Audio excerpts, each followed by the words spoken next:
Assume for a minute that you could invest money in one of two accounts. The first account would give you a 6% return. The second account would give you an 8% return.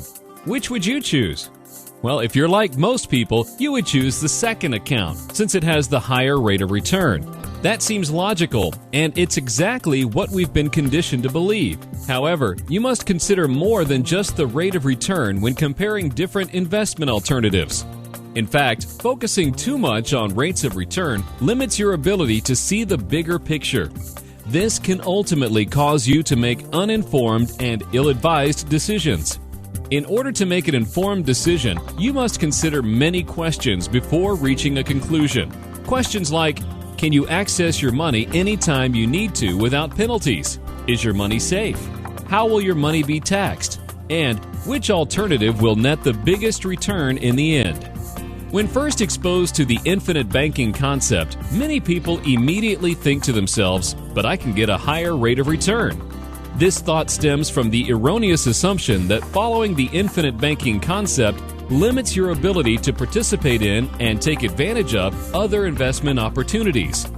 But as you're about to discover, that simply is not true.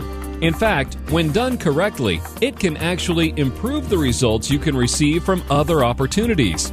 The first thing you must remember is that you are the owner of your policy, which is where your money accumulates in the form of cash values. As the owner, you have absolute control over the investment function of that money, which means you can use the money for anything you want.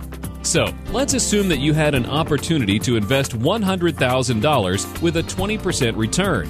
You can either do it the traditional way by taking the money from a savings or investment account, or you can follow the infinite banking concept by borrowing the money from the cash value of your policy. Let's see which method comes out ahead. Under the traditional method, you would earn $20,000 in interest during the year.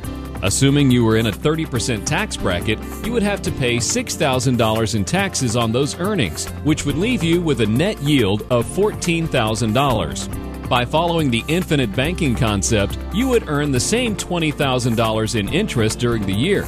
However, as an astute banker, you charge yourself interest of 8% for the money you borrowed from your policy. That means that you must pay interest of $8,000 for the loan, leaving you with a taxable gain of $12,000. At a 30% tax bracket, you would have to pay $3,600 in taxes on those earnings. On the surface, this appears to be a net yield of just $8,400, which would seem worse than the $14,000 achieved using the traditional method. However, you must remember that the interest you paid on the loan went into your policy. So, you must add that $8,000 to the $8,400, which brings the combined total to $16,400. That's $2,400 more than using the traditional method. Plus, with the right policy, you will continue earning dividends in your policy as though you hadn't borrowed the money at all.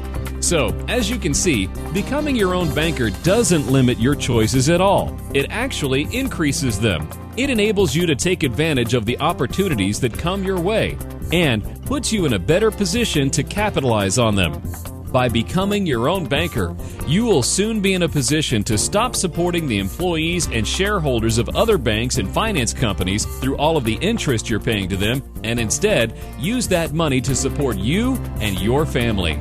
Becoming your own banker will prove to be one of the wisest decisions of your lifetime.